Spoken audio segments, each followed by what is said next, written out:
watertight integrity and its importance on a ship. Watertight integrity is the ship's ability to prevent water from entering and spreading inside the vessel.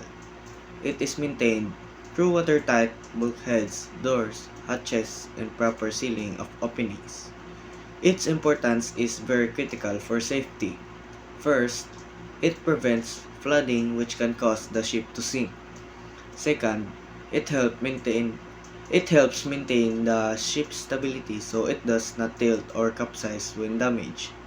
Ang watertight integrity kay mao ni ang abilidad sa barko nga dili pasudlon o dili mukatag ang tubig sa sulod.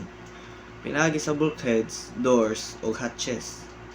Importante ni kay makapugong sa pagbaha ug makatabang kini sa stability aron dili malunod or matumba ang barko.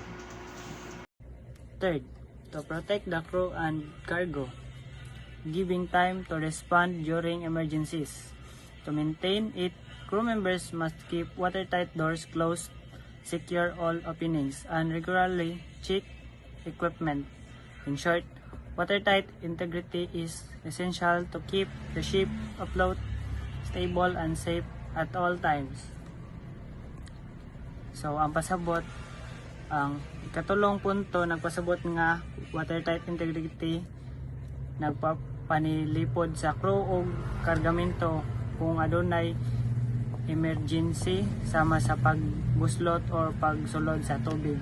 Makatabang kani aron dili madayon malunod ang barko ug hatagan pa og oras ang crew nga maka-response.